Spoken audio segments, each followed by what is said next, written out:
Gangotri, so called for here the Ganga flows in an uttari or northerly direction, is a tiny hamlet at 10,000 feet above sea level.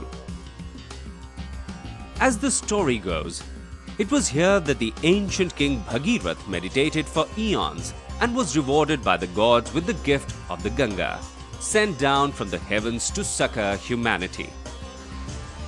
And it was here at Gangotri that Lord Shiva himself broke the fall of the waters with his matted tresses. For uncounted millennia, pilgrims have toiled up to the medieval temple here. The coming of the motor road and related development changed the picture radically. Pilgrim numbers swelled to the tens of thousands, severely straining the infrastructure and environs of this quaint temple town. Adding to the numbers were the dozens of expeditions that made Gangotri the base for forays into the mountaineers and adventurers' playground that lies beyond along the great Gangotri glacier. Peaks like the Bhagirathi sisters, Meru and Shivling were magnets for the adventurously inclined. The result was that the Ganga was being severely polluted, almost at its source. The high-altitude silver birch forests were disappearing, and it was considered fitting by the trustees of the HET that this region, literally a wellspring of Indian culture, should be the site for the Trust's first project of actual physical intervention. The result was the Gangotri Conservation Project. The Trust first conducted a study of the problems in the region and came up with a plan of action. We carried out a physical reconnaissance there and found it was really polluted. Large number of trees were cut,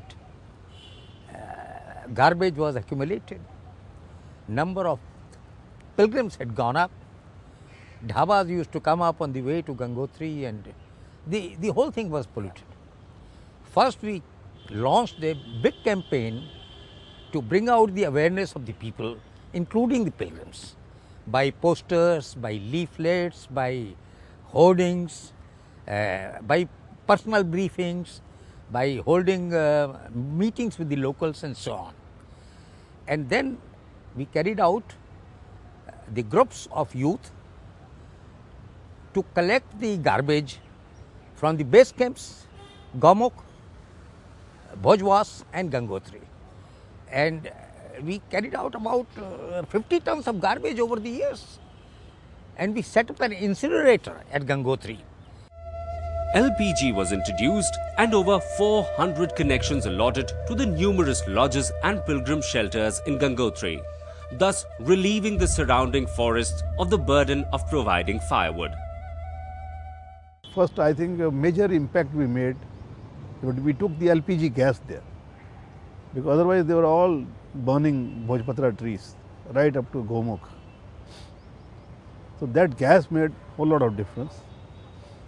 Then we also made this dhabas, kind of a dhabas made of steel and and tarpaulin, so that they don't have to cut the Bhojpatra trees. And you know the kind of impact Bhojpatra has on this entire area.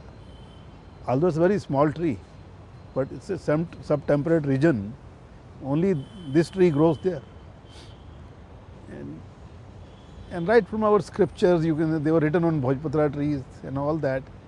So it really hurts you when you see the kind of degradation is happening. And I think if we had not intervened, the Bhojpatra trees story would have been over by this time. And fortunately, this gas intervention, the dhaba intervention, and making even noise about that, the whole thing, made a lot of difference. And not only that, we planted almost 30,000 trees at the Gaumukh area at Bhojbasa. The name Bhojbasa means where the fragrance of Bhoja is there, Bhoj is there.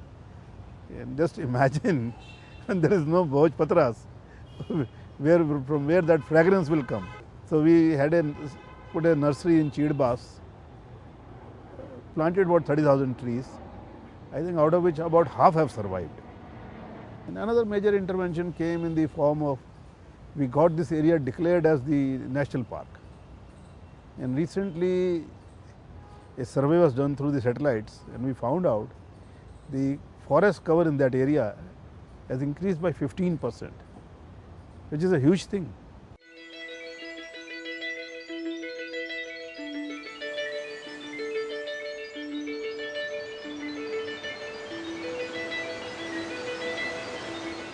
I recall and I very much appreciate actually the Edmund Hillary talking that we must have only few implementables, and he said don't do much, do only two aspects, cleaning and greening, and that will be within the control.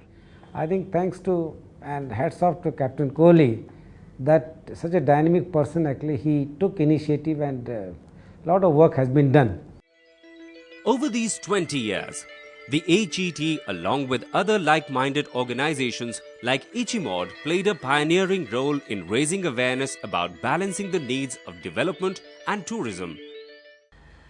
Well, I think the biggest thing it did was that it got a bunch of really well-known people, like the leading lights of mountaineering, be it Sir Edmund Hillary or Reinhold Mester, Captain Kohli himself, and Junko Tabai and so on. And they got together and they evolved a very simple code of Himalayan conduct, the environmental code, which I think it came at the time when mountaineering and trekking was really growing.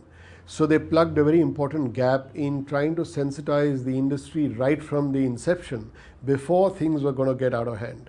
The fact that we have a Nanda Devi biosphere, which came out of the fact that there were too many expeditions that they didn't know what they were doing in terms of the impact. They were cutting juniper and they were burning it, and juniper slow growing and so on.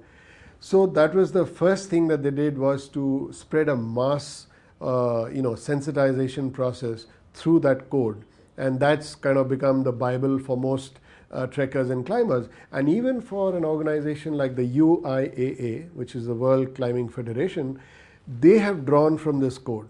So I think that was the first big step. And the second thing they did was, when they took on the greening